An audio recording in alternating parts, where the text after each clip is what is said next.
Hello everyone. आज के इस वीडियो में हम टी टेस्ट के बारे में पढ़ेंगे। इससे पहले कोरिलेशन के वीडियो को मैंने डाल दिया था, आपने पढ़ा होगा। प्रोडक्ट मूवमेंट और रैंक ऑर्डर के बारे में हमने पढ़ा था। उसके नेक्स्ट जो चैप्टर है आपका वो टी टेस्ट है। टी टेस्ट क्यों यूज़ किया जाता है, किसने इस कॉन्सेप्ट को दिया था, वो सारी बातें हम इसमें देखेंगे। तो सबसे पहले हम बात करते हैं कि इस कॉन्सेप्ट को दिया किसने था। WS गोसेट जो थे, उन्होंने इस कॉन्सेप्ट को बताया था।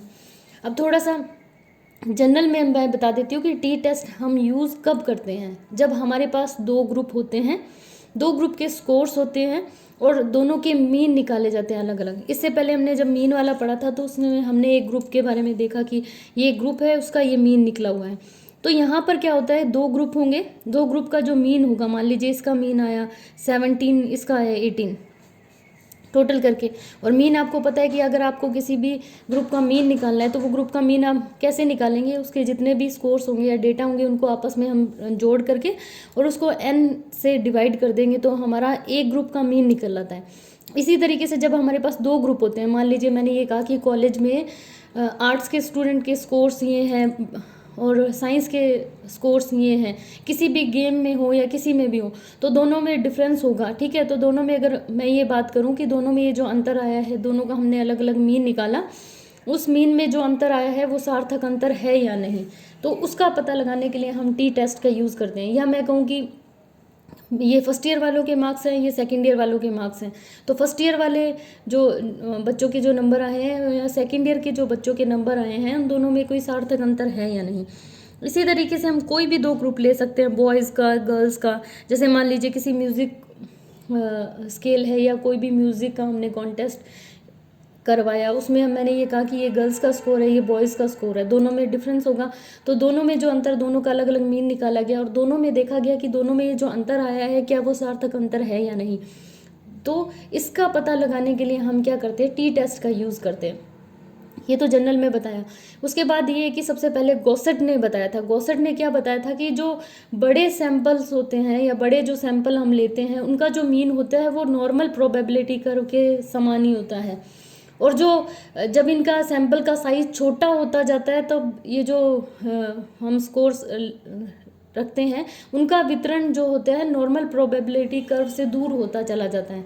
तो इस तरीके का जब स्थिति बनती है तो वहाँ पर गोसेट ने टी डिस्ट्रीब्यूशन को, इसको नाम जो दिया था, इस तरीके का जब डिस्ट्रीब्यूशन होता है तो इसको उन्होंने टी डिस्ट्रीब्यूशन का नाम दिया था। और गोसेट जहाँ पर काम करते थे वहाँ पर क्या था, कोई भी अपना रिसर्च पेपर नहीं पब्लिश करवा सकता था। तो गोसेट ने क्या किया, छुप कर वहाँ पर क्या किया, अपना एक पेपर प्रकाशित किया स्टूडेंट के नाम से। उसको उन्होंने स्टूडेंट टी डिस्ट्रीब्यूशन नाम दिया। बाद में ये आगे चलकर इसको टी टेस्ट के नाम से जाने लगा। बाद में ये बहुत अधिक पॉपुलर हो गया था। तो ये तो इसके पीछे का आ गया कि किसने दिया, क्यों दिया, और पहले इसको टी टेस्ट को स्टूडेंट टी डिस्ट्रीब्यूशन के नाम से जाना जाता था। अब इसमें जो ऊपर मैंने गोसेट के बारे में बताया है कि उन्होंने ये कहा है कि बड़े सैंपल का जो मीन होता है वो नॉर्मल प्रोबेबिलिटी कर्व के समान होता है। अब आपने ना तो नॉर्मल प्रोबेबिलिटी कर्व पढ़ा होगा और ना ही आपको सैंपल के बारे में कुछ पता होगा।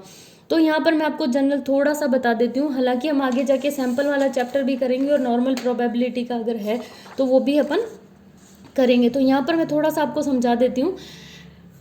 हमारे पास जब भी हम कोई रिसर्च करते हैं या किसी भी रिसर्चर को कोई रिसर्च करनी होती है तो उसके पास पॉपुलेशन होती है, ये समष्टि भी कहते हैं इसको। पॉपुलेशन का मतलब होता है जहाँ पर हम रिसर्च करना चाहते हैं वो पूरा एरिया या पूरे एरिया के लोग, वो क्या हमारी पॉपुलेशन होगी। लेकिन पूरी पॉपुलेशन पे जो रिसर्च करना या अध्ययन करना संभव नहीं हो पाता। तो इसके लिए रिसर्चर क्या करता है, इसमें से कुछ सैंपल या कुछ का चयन करता है, उसे क्या हम कहते हैं, सैंपल कहते हैं। ये सैंपल कैसा होता है, रिप्रेजेंटेटिव होता है कि पॉपुलेशन की जितनी क्वालिटीज़ हैं या जो पॉपुलेशन में जितना वेरिएशंस हैं वो सारा सैंपल में आना चाहिए। अगर एक पॉपुलेशन में बहुत सारे लोग, बहुत तरीके के लोग रहते हैं तो उस सैंपल में भी वो सारे तरीके के लोग आने चाहिए, तभी वो हमारा जो सैंपल होगा वो रिप्रेजेंटेटिव होगा। और बाद में इस सैंपल का जो रिजल्ट आता है उसको हमें वापस पॉपुलेशन पे अप्लाई करना होता है। तो अगर ऐसा होता है कि सैंपल हमने सही लिया है तो ही हम इसके सैंपल का जो रिजल्ट आया उसको पॉपुलेशन पे जनरलाइज कर सकते हैं। इसका एक एग्जांपल इस तरीके से ले सकते हैं। मान लीजिए हमें किसी कॉलेज पे ही क्या करना है, कोई अध्ययन करना है कॉलेज के बच्चों पे। कॉलेज में बहुत सारे स्टूडेंट्स हैं, तो हम एक एक स्टूडेंट से जाकर नहीं बात कर सकते। जैसे हमें कोई क्वेश्चनियर फिल करवाना है, एक एक बच्चे से क्वेश्चनियर फिल नहीं करवाया जा सकता। तो ऐसी स्थिति में हम क्या कर सकते हैं, मान लीजिए हमारे पास पता है कि हमारे पास कॉलेज में बीए है, बीएससी है, बीकॉम है, मान लीजिए ये तीनों स्ट्रीम है, ठीक है। तो हम क्या करेंगे, हम ये डिसाइड कर लेंगे कि बीए के हमें कितने लेने, 100 स्टूडेंट्स लेने हैं, बीएससी के हमें 100 स्टूडेंट्स लेने हैं, और बीकॉम के भी हमें क्या लेने हैं, 100 स्टूडेंट लेने हैं। और इसके अलावा हमारे पास अगर पीजी है तो पीजी में कौन कौन से डिपार्टमेंट हैं, उनमें से हमें कितने कितने स्टूडेंट लेने हैं। अगर मान लीजिए हमने कोई ऐसा शोध किया जिसमें हमने ऐसा किया कि जो भी हमें कॉलेज में मिल रहा है हमने उन बच्चों को ले लिया। मान लीजिए उस दिन बीए वालों की क्लास नहीं थी, या बीएससी वालों की क्लास नहीं थी, या बीकॉम वालों की क्लास नहीं थी, या उनकी डिफरेंट टाइम पे थी, उनका अलग स्लॉट था क्लास का, उस समय वो बच्चे नहीं आए उस सैंपल में। तो क्या हम जानना चाह रहे हैं, क्या वो हमें पूरे कॉलेज के बच्चों के बारे में इंफॉर्मेशन मिल पाएगी?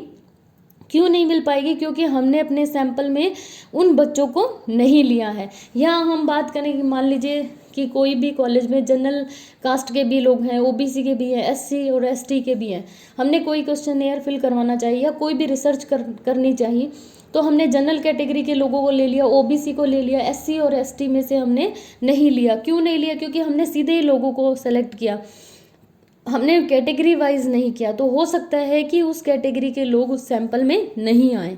तो जो जो विशेषताएं हमारे पॉपुलेशन की होती है वो हमारे सैंपल में आनी चाहिए। मान लीजिए हमारे कॉलेज में अगर ये सारे स्टूडेंट हैं, हमने इन बच्चों से उनकी, मान लीजिए हमने उनसे कोई प्रॉब्लम्स जाननी चाहिए कि कॉलेज में बच्चों को क्या क्या प्रॉब्लम हो सकती हैं।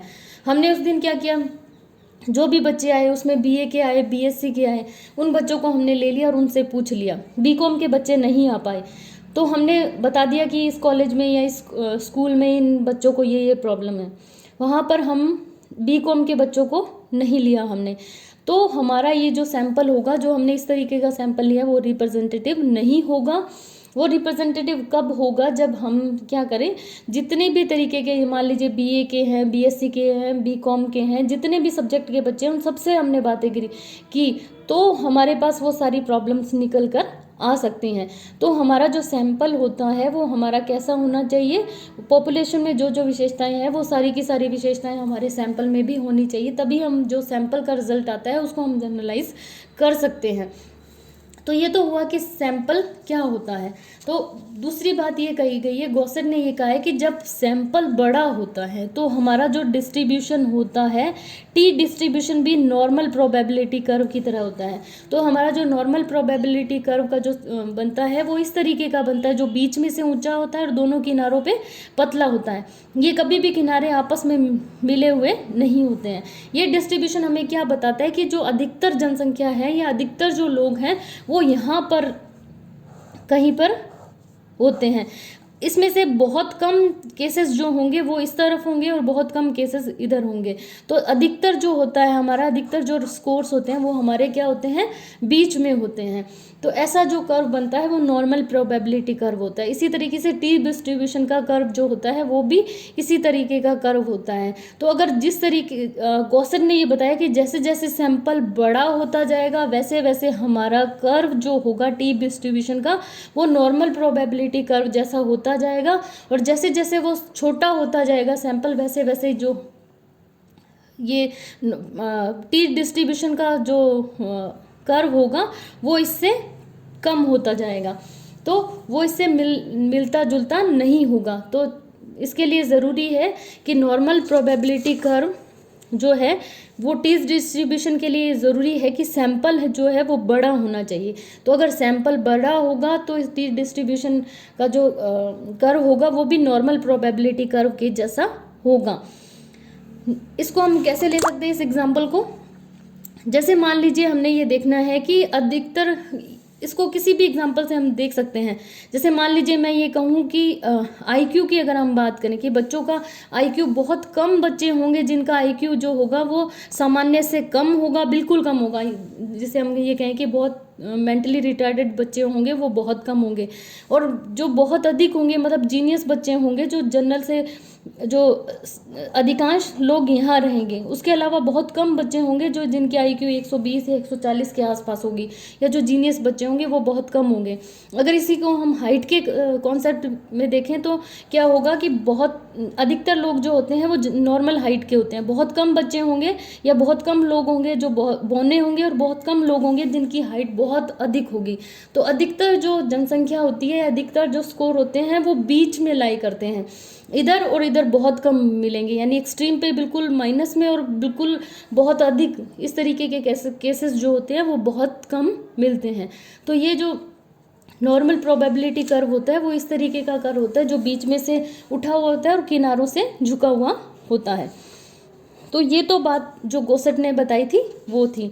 उसके बाद हम यहाँ बात कर रहे हैं टी टेस्ट की। ये जो टी डिस्ट्रीब्यूशन है ये बाद में टी टेस्ट के नाम से जाना जाने लगा।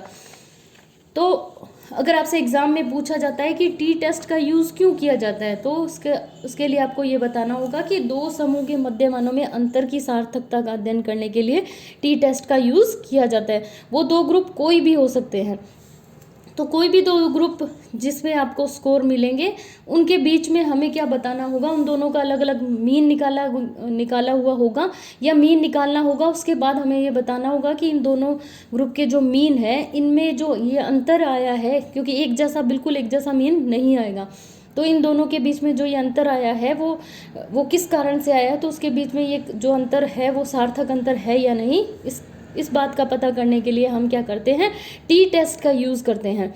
उसके बाद में कैलकुलेशन ऑफ टी वैल्यूज़ की कैलकुलेशन कैसे की जाती है, इसके देखिए दो तरीके होते हैं। एक तो हमारा जो सैंपल होता है वो इंडिपेंडेंट सैंपल होता है, तब हम कैलकुलेशन कैसे करते हैं, और डिपेंडेंट और कोरिलेटेड जब हमारा सैंपल होता है तो उसकी कैलकुलेशन कैसे की जाती है। तो आपके सिलेबस में जो है वो इंडिपेंडेंट सैंपल में हम कैसे कैलकुलेशन करते हैं वो है। डिपेंडेंट सैंपल या कोरिलेटेड सैंपल वाला आपके सिलेबस में नहीं है, लेकिन फिर भी आपको जान लेना चाहिए कि इन दोनों के बीच में क्या डिफरेंस होता है। इंडिपेंडेंट सैंपल का मतलब है कि कोई भी ऐसा दो जो ग्रुप होंगे वो आपस में स्वतंत्र होंगे, वो आपस में जुड़े हुए नहीं होंगे। जैसे मान लीजिए ये कहूँ कि कुछ बच्चों के स्कोर इस सब्जेक्ट में इतने हैं और इस सब्जेक्ट में इतने हैं, ये भी कहा जा सकता है, या ये कहा जा सकता है कि फर्स्ट ईयर के बच्चों का या थर्ड ईयर के बच्चों का, ये सेकंड ईयर के बच्चों का, तो ये दोनों जो ग्रुप हम ले रहे हैं ये बिल्कुल एक दूसरे से अलग है, ठीक है। तो इंडिपेंडेंट सैंपल में जो दो ग्रुप होंगे वो दोनों एक दूसरे से स्वतंत्र होंगे, वो आपस में जुड़े हुए नहीं होंगे। डिपेंडेंट और कोरिलेटेड सैंपल में जो ग्रुप होंगे वो आपस में डिपेंडेंट होंगे या डिपेंड होंगे एक दूसरे पे और कोरिलेटेड होंगे। जैसे मान लीजिए किसी भी पॉपुलेशन की या किसी भी सैंपल की, एक ही सैंपल की दो विशेषताओं को जब हम आपस में निकालते हैं टी वैल्यूज़, तो वो हमारा क्या होता है, डिपेंडेंट और कोरिलेटेड सैंपल होता है, जिसमें हम एक ही सैंपल होता है हमारा और उसकी कोई भी दो विशेषताएं होती हैं। उन दो विशेषताओं को जब हम आपस में सार्थकता का अंतर पता करने के लिए जब टी टेस्ट निकालते हैं तो वो हमारा जो सैंपल होता है वो डिपेंडेंट या कोरिलेटेड सैंपल होता है। इंडिपेंडेंट सैंपल वो होता है जो कोई भी दो सब्जेक्ट लिए जा सकते हैं, कोई भी दो ग्रुप लिए जा सकते हैं, कोई भी दो बॉयज़ एंड गर्ल्स, ये बॉयज़ के स्कोर है, ये गर्ल्स के स्कोर है, ये इस शहर के लोगों का स्कोर है, ये इस शहर के लोगों का स्कोर है, या कोई भी ऐसा सैंपल लिया जा सकता है जिनको दो अलग अलग सैंपल के दो अलग अलग कैटेगरी में डिवाइड किया जा सकता है, वो हमारा इंडिपेंडेंट सैंपल होता है। अगर सैंपल इंडिपेंडेंट है तो भी हमारे पास हम दो तरीके से टी टेस्ट निकालते हैं। एक हमारा स्मॉल ग्रुप सैंपल ग्रुप होता है और एक लार्ज ग्रुप सैंपल होता है। कि स्मॉल सैंपल ग्रुप वो होगा जिसमें n जो होगा वो 30 से कम होगा, और लार्ज सैंपल वो कहलाएगा जिसमें n 30 से ज़्यादा होगा। मतलब नंबर ऑफ, मान लीजिए नंबर ऑफ स्टूडेंट्स हैं, नंबर ऑफ कैंडिडेट्स हैं, अगर 30 तक है, 30 तक है, तो हम स्मॉल सैंपल ग्रुप के लिए हम अलग फार्मूला यूज़ करेंगे और लार्ज सैंपल ग्रुप के लिए हम अलग फार्मूला यूज़ करेंगे हम। तो उसके बाद अगर हम बात करें कि टी वैल्यूज़ कैसे निकाली जाती हैं इंडिपेंडेंट सैंपल से। तो मैंने आपको बताया कि जो डिपेंडेंट सैंपल है या कोरिलेटेड सैंपल है वो आपके सिलेबस में नहीं है, तो हम यहाँ पर जो पढ़ेंगे वो सिर्फ इंडिपेंडेंट सैंपल से पढ़ेंगे। तो सबसे पहले हम कर रहे हैं स्मॉल सैंपल ग्रुप वाला, जिसमें n 30 से कम होने पर किस तरीके से टी वैल्यू निकाली जाती है। तो यहाँ पर आप फॉर्मूला देख रहे हैं, मैंने टी का साइन इस तरीके से होगा, t is equal to m1 minus m2 upon CED। तो नीचे ये जो फॉर्मूला दे रखा है ये CED, standard error of difference, कि ये जो अंतर की सार्थकता हम देख रहे हैं, इसका स्टैंडर्ड एरर या मानक त्रुटि क्या है वो हम यहाँ पर देखेंगे। तो हम इस टी को निकालने के लिए क्या फॉर्मूला यूज़ करते हैं, m1 माइनस m2, मतलब हमारे दो ग्रुप होंगे, उन दो ग्रुप का एक का मीन होगा, उसमें से हम दूसरे ग्रुप के मीन को घटाएंगे और उसके बाद हम क्या है SED निकालेंगे। तो इस फॉर्मूले को हम ऐसे भी लिख सकते हैं, ऊपर m1 माइनस m2, नीचे SED की जगह पे ये फॉर्मूला भी लिख सकते हैं। तो दोनों तरीके से हम कर सकते हैं, SED को अलग से भी निकाल सकते हैं और इसकी जगह पे ये वाला फॉर्मूला भी लिख सकते हैं, जो मैंने आगे एक जगह पे आपको लिख के दिखाया है। तो इसमें हम देखेंगे SED निकालने का फॉर्मूला क्या है, जो मैंने नीचे लिखा है, root sigma D1 square plus sigma D2 square upon N1 plus N2 minus 2, इधर N1 plus N2 N1 into N2।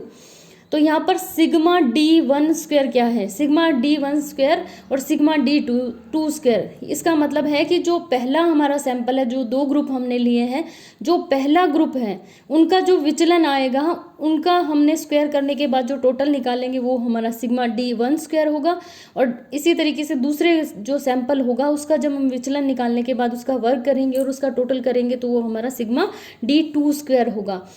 N1 का मतलब होगा कि पहले ग्रुप में जितने मेंबर हैं या जितने कैंडिडेट है या जितने भी उसमें स्कोर दे रखे हैं वो हमारा N1 होगा, दूसरे ग्रुप में जितने लोग होंगे या जितनी संख्या होगी वो हमारा N2 होगा।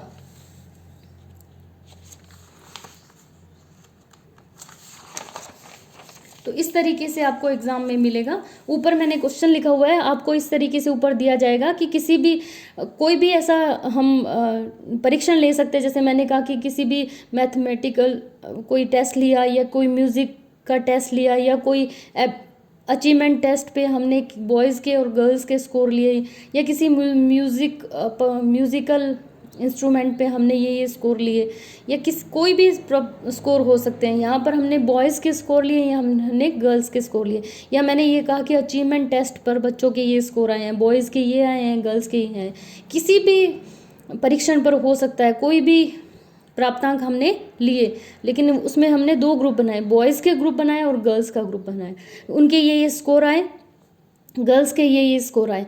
और अब आपसे पूछा जाएगा कि ये जो छात्रों का और छात्राओं का जो प्राप्तांक है, इन दोनों में जो अंतर है उसके सार्थकता की जांच कीजिए। तो यह सीधा आपको दे देंगे कि टी टेस्ट निकालिए। तो हमें ये पता होना चाहिए कि दो ग्रुप दिए हुए हैं, इन दोनों ग्रुप के मध्यमान के अंतर की सार्थकता की जांच करने के लिए हमें क्या निकालना होता है, टी टेस्ट निकालना होता है। तो इस तरीके से हमें क्वेश्चन दिया रहेगा। उसके बाद हमें किस तरीके से करना होगा, हमें यहाँ पर बॉयज़ के स्कोर लिखने होंगे और गर्ल्स के स्कोर लिखने होंगे। अब जैसे कि मैं बता रही हूँ कि हम टी टेस्ट क्यों यूज़ करते हैं, जब भी हमारे पास दो ग्रुप दिए रहते हैं, उन दो ग्रुप के जो मीन निकाले गए हैं उनके अंतर की सार्थकता की जांच करने के लिए। तो सबसे पहला बात हमें यहाँ पर क्या पता लग रहा है कि हमें मीन निकालना है। दो ग्रुप हैं, दोनों ग्रुप का हमें क्या निकालना है, मीन निकालना है। तो सबसे पहला काम हम क्या करेंगे, मीन निकाल लेंगे। ये हमारे किस तरीके के स्कोर हैं, ये हमारे अनग्रुप डेटा है। तो अनग्रुप डेटा में जब हम मीन निकालते हैं तो हम क्या करते हैं, सिग्मा एक्स अपॉन एन। तो यहाँ पर हमारे पास दो ग्रुप हैं, तो हम एक को क्या सिग्मा x1 नाम दे देंगे, दूसरे को सिग्मा x2। तो पहले ग्रुप को हमने टोटल किया और उसको हमने n से डिवाइड किया। यहाँ पर ये जो बॉयज़ हैं वो 10 हैं और गर्ल्स जो हैं वो 8 हैं। तो यहाँ पर n1 होगा 10 और n2 होगा 8। तो यहाँ हमने क्या किया, 220 हमारा आया था, तो 220 को जब हमने 10 से डिवाइड किया तो हमारा 22 आ गया। और इसी तरीके से इसको जब टोटल किया 136, इसको 8 से डिवाइड किया तो हमारा 17 आ गया। इसका मतलब बॉयज़ का जो मीन आया है वो 22 आया है और गर्ल्स का जो मीन आया है वो 17 आया है। अब दोनों का मीन अलग अलग आया है। अब हमें ये पता लगाना है कि ये जो दोनों मीन आए हैं इनमें जो ये अंतर आया है वो सार्थक अंतर है या नहीं। इसके लिए हमें सबसे पहले क्या निकालना होगा, डी। डिफरेंस भी कह सकते हैं इसको, डिविएशन भी कह सकते हैं, वो दोनों सेम है। कि हमें क्या करना है, ये जो हमारा मीन आया है उससे हमारे जो इंडिविजुअल का जो स्कोर है वो कितना विचलित है या कितना उससे अलग है। अब हमारा मीन कितना आया है 22, तो 28 माइनस 22 6 आ गया, 24 माइनस 22 2 आ गया, 18 माइनस 22 माइनस 4, 22 माइनस 22 0, 27 माइनस 22 5। इस तरीके से हमने क्या निकाल लिया, D1 निकाल लिया, जो अपन पहले भी निकालते थे विचलन उसी तरीके से। जो दूसरा है उसी तरीके से हमने क्या किया 17, इसका मीन कितना है 17, इसमें से हम क्या करेंगे 17 को घटा देंगे कि ये जो ग्रुप मेंबर्स हैं उनका अपने मध्यमान से कितना अंतर है या कितना उनका विचलन है। तो 16 जो आपका दे रखा है उसमें से हमने 17 को घटाया तो -1 आ गया, 18 में से हमने 17 को घटाया तो 1 आ गया, 20 में से 17 को घटाया तो 3 आ गया, 13 में से 17 को घटाया -4 आ गया। इस तरीके से हम इसका D2 निकाल लेंगे। उसके बाद हम D1 का स्क्वायर करेंगे, क्योंकि हमने क्या करना होता है, इनका जो विचलन आता है उनका वर्ग करना है। तो सबसे पहला काम हमने इनका विचलन निकाल लिया, विचलन निकालने के बाद हम उसका स्क्वायर करेंगे यानी वर्ग करेंगे। तो 6 × 6 36, इसी तरीके से 1 × 1 तो ये हमारा 1 आ जाएगा। इसी तरीके से हम क्या करेंगे D1 का स्क्वायर कर लेंगे, D2 का स्क्वायर कर लेंगे। तो D1 का हमने जब टोटल जो है वो हमारा 160 आ रहा है, इसको मैंने इधर लिख दिया, और D2 का जो स्क्वायर है उसका टोटल हमारा 66 आ रहा है। तो हमने क्या किया, इन दोनों का वर्ग किया और वर्ग का टोटल कर लिया। तो यहाँ तक हमारा हो गया। तो दोबारा से देख लीजिए, हमारे पास जो भी दो ग्रुप दिए होंगे हमें सबसे पहले उसका मीन निकालना होगा। मीन निकालने के बाद हमें उसका विचलन निकालना है, पहले ग्रुप का विचलन, दूसरे ग्रुप का विचलन। फिर हमें पहले ग्रुप के विचलन को क्या करना है, स्क्वायर करना है, फिर दूसरे ग्रुप के विचलन को स्क्वायर करना है, फिर हमें इसको टोटल कर लेना है और इसको टोटल कर लेना है। तो ये सिग्मा D1 की स्क्वायर, इसका टोटल इधर लिख दिया मैंने, ये नहीं है, इसका टोटल ये है, और इधर सिग्मा D2 का स्क्वायर 66। आप कंफ्यूज मत होना, यहाँ पर हमें इन्हीं दो के टोटल चाहिए थे। इसका जो टोटल होगा वो 160 होगा और इसका टोटल जो है वो 66 आएगा। उसके बाद हमें क्या करना है, अब हमें इसको फॉर्मूले में रखना है।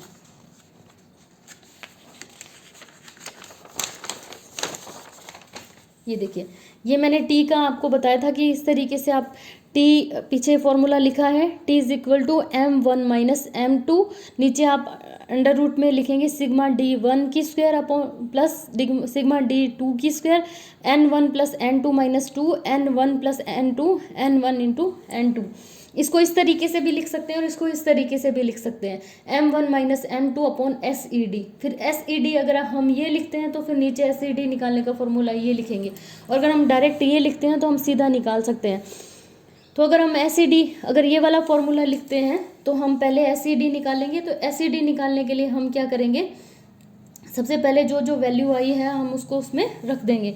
हमने अभी पीछे देखा कि ये जो सिग्मा D1 की स्क्वायर कितना आया था 160 और सिग्मा D2 की स्क्वायर आया था 66। तो हमने इसको लिख दिया सिग्मा D1 की स्क्वायर 166 और 160 और 66 दोनों को। उसके बाद N1 हमारा 10 है, N2 हमारा 8 है, -2 लिख दिया, इधर N1 10 और N2 8, इधर 10 × 8, इधर प्लस में लिखना है, इधर इसको मल्टीप्लाई करना है इसको। उसके बाद हमने जब इसको सॉल्व किया 160 + 66 226 हो गए, और ये जब हमने किया 10 + 8 18 में से 2 को माइनस किया 16 हो गए, 18/80, क्योंकि 10 को जब हमने मल्टीप्लाई किया 8 से तो 80 आ गया। अब इसको हमने जब 226 को जब हम 60 से डिवाइड किया और 18 को जब हमने 80 से डिवाइड किया तो ये आ गया 14.12 × 0.22। फिर उसके बाद हमने इसको इन दोनों को मल्टीप्लाई किया तो 3.11। इसके बाद हमने इसका रूट हटाया तो 1.76 हमारा SED आ गया। अगर हम इसी फॉर्मूले में सीधा पुट करते तो हम सीधा M1 माइनस M1 हमारा 22 था और M2 हमारा 17 था, तो हमारा यहीं पर सॉल्व हो जाता। और अगर दूसरे फॉर्मूले से करते हैं तो हमने SED निकाला, SED निकालने के बाद हमें क्या करना था, M1 minus M2 upon SED लिखना था। तो M1 हमारा 22 आया था और M2 हमारा 17 आया था, और अभी जो हमने SED निकाला है वो हमारा 1.76 है। तो 22 में से 17 को माइनस करेंगे तो 5 आएगा। 5 को जब 1.76 से डिवाइड करेंगे तो 2.84 आएगा। तो ये हमारी जो टी वैल्यू है वो हमारी 2.84 आ गई। लेकिन यहाँ तक हम इस क्वेश्चन का जवाब नहीं दे सकते कि ये जो दोनों ग्रुप थे हमारे पास, बॉयज़ का और गर्ल्स का जो ग्रुप था, उन दोनों के मध्यमान में जो अंतर था वो सार्थक अंतर है या नहीं, वो बताने के लिए हमें डिग्री ऑफ फ्रीडम निकालना होता है। इसको मैं डिटेल में एक अलग से वीडियो डालूंगी जिसमें आपको बताऊंगी कि डिग्री ऑफ फ्रीडम क्या होता है। यहाँ पर मैं थोड़ा सा समझा देती हूँ। मान लीजिए कोई भी 5 लोगों के स्कोर हैं, ठीक है। उन 5 लोगों के स्कोर का मान लो मीन आता है हमारे पास 10 आया। मान लीजिए किसी भी 5 लोगों के स्कोर हमने लिए, उनका मीन निकाला, उनका मीन 10 आया। तो उन 5 में से 4 लोगों का जो स्कोर होगा वो मतलब वो अगर चेंज हो जाए तो उससे कोई मीन में फ़र्क नहीं पड़ेगा। वो 4 जो हैं वो फ्रीडम है, उन 4 जो स्कोर हैं उनको फ्रीडम है कि वो कम ज़्यादा हो सकते हैं। लेकिन अगर हमने उसके टोटल में 5th नंबर जो होता है वो फिक्स होता है कि वो इतना मीन आने के लिए वो संख्या उतनी होनी चाहिए। तो यहाँ पर डिग्री ऑफ फ्रीडम क्या है, ये जो 4 लोगों के स्कोर थे वो फ्री है कि वो उनको अगर चेंज भी कर दिया जाए तो भी 5वां जो नंबर होगा वो फिक्स रहेगा। तो इसको अलग से मैं आपको वीडियो में समझाऊंगी, लेकिन यहाँ पर आपको यही देखना है कि डिग्री ऑफ फ्रीडम किस तरीके से निकाला जाता है। N1 माइनस 1 ये अलग अलग होगा, लेकिन जब टी टेस्ट में हम डिग्री ऑफ फ्रीडम निकालते हैं तो इस तरीके से निकालते हैं N1 minus 1 plus N2 minus 1।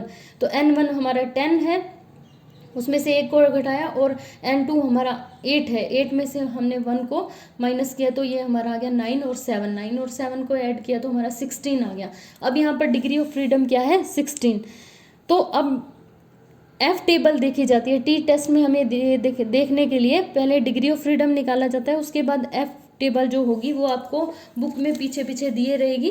तो उस बुक में आपको ये देखना होगा, उस टेबल में आपको ये देखना होगा कि ये 2 स्तर होंगे, 2 लेवल होंगे, 0.01 लेवल और 0.05। इन दोनों की वैल्यू आपको टेबल से पता लगेगी।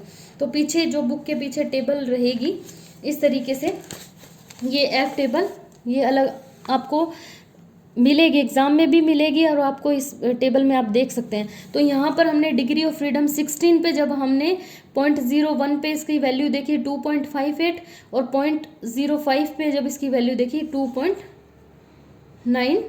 2.12, तो ये हमने यहाँ पर लिख ली। ये 2 ही स्तर हमें देखने होते हैं।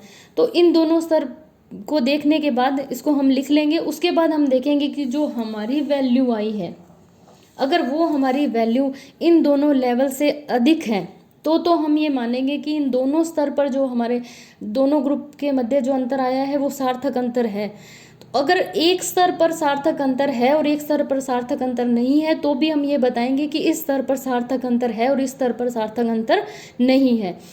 और हमेशा ये होगा कि अगर कोई समूह जो होंगे या अगर कोई हमारी वैल्यू आई है वो अगर 0.01 लेवल पर अगर वो सार्थक मानी जाती है तो वो 0.05 लेवल पर अपने आप सार्थक हो जाएगी। और लेकिन कभी भी ऐसा नहीं होगा कि 0.05 लेवल पर तो वो सार्थक है और 0.01 लेवल पर वो सार्थक नहीं है। ये तो हो सकता है, लेकिन कभी भी ये नहीं होगा कि 0.01 लेवल पर तो वो सार्थक है और 0.05 लेवल पर वो सार्थक नहीं है। अगर इस लेवल पर सार्थक होगी तो इस पर अपने आप सार्थक मानी जाएगी, लेकिन ये एक केस हो सकता है कि इस पर तो सार्थक हो और इस पर सार्थक नहीं हो।